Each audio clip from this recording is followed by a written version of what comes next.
Diss tracks have long been a staple in music, with artists using their platform to call out rivals, exes, and even politicians. Some of those songs even managed to top the charts. In this video, we look at every diss track that went #1 on the Billboard Hot 100.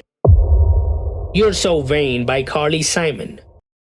Carly Simon's You're So Vain is one of the most iconic diss tracks in pop history. With its biting lyrics and catchy melody, the song became an instant classic, fueled by speculation about the identity of its subject. While Carly has never confirmed the full story behind the song, rumors suggest that it was inspired by her relationship with actor Warren Beatty. Regardless of its origins, the song remains a timeless anthem for scorned lovers everywhere, and topped the charts in January 1973. You Haven't Done Nothing by Stevie Wonder. In 1974, Stevie Wonder took aim at none other than President Richard Nixon with his hit single You Haven't Done Nothing. Released during the tumultuous aftermath of the Watergate scandal, the song expressed the public's frustration with Nixon's dishonesty and poor leadership. Stevie's powerful lyrics struck a chord with the listeners, and the song soared to the top of the charts, with lines like "We are sick and tired of hearing your song, telling how you're gonna change right from wrong." His message was clear. The people had had enough of Nixon's empty promises. Holla Back Girl by Gwen Stefani.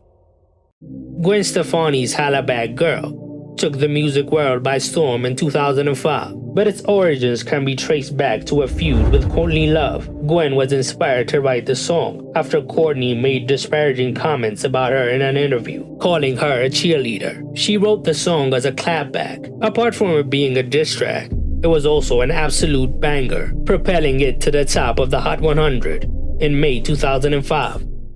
Give It To Me by Timbaland featuring Nelly Furtado and Justin Timberlake. In 2007, Timbaland teamed up with Nelly Furtado and Justin Timberlake for Give It To Me, a track that took aim at several perceived rivals in the music industry. Timbaland with lyrics aimed at producer Scott Storch, Nelly Furtado against Fergie, and even Justin Timberlake against the legend Prince. The song's boldness and swagger resonated with listeners, earning it the top spot on the Billboard Hot 100. Timbaland's production, combined with Nelly Furtado and Justin's vocals, created a winning formula that cemented the song as a standout from that era. Bad Blood by Taylor Swift featuring Kendrick Lamar.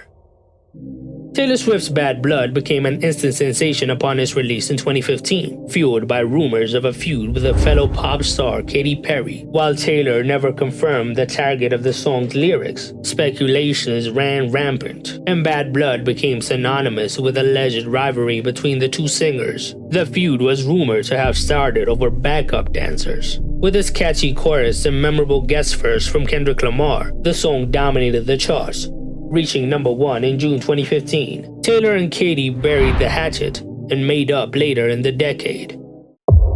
Driver's License by Olivia Rodrigo.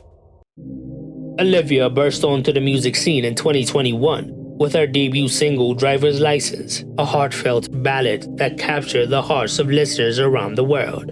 Rumored to be inspired by her real-life breakup with her High School Musical co-star Joshua Bassett and his subsequent relationship with pop star Sabrina Carpenter, the song quickly became a viral sensation. Its raw emotion and relatable lyrics blew it up, propelling it to the top of the charts in January 2021. Her next #1 single, Good For You, was also rumored to take aim at her ex.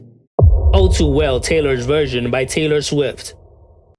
Taylor Swift's re-release of her album Red in 2021 included an extended version of the fan-favorite track All Too Well, which quickly soared to the top of the charts. Widely believed to be inspired by her past relationship with actor Jake Gyllenhaal, the song's introspective lyrics and haunting melody resonated with listeners, earning it widespread acclaim.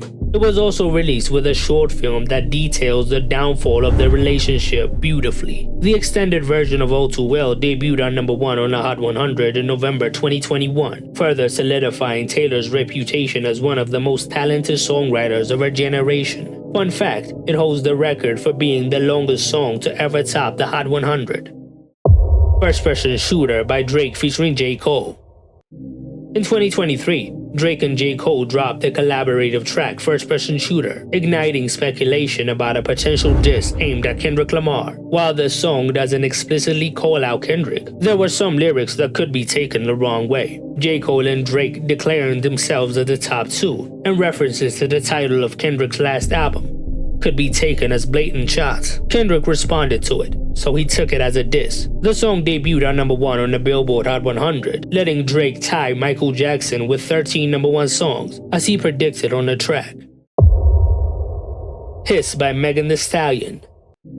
Megan Thee Stallion's Hiss made waves in early 2024, with its scathing lyrics and infectious beat. While the song's targets were not explicitly named, many speculated that it was aimed at Nicki Minaj and her husband Kenneth Petty. The track's boldness and swagger resonated with audiences, and it quickly debuted at the top of the Billboard Hot 100 in February 2024, with memorable lines like "These hoes don't be mad at Megan, these hoes mad at Megan's Law," referring to the law that makes sexual offenders made known to the public.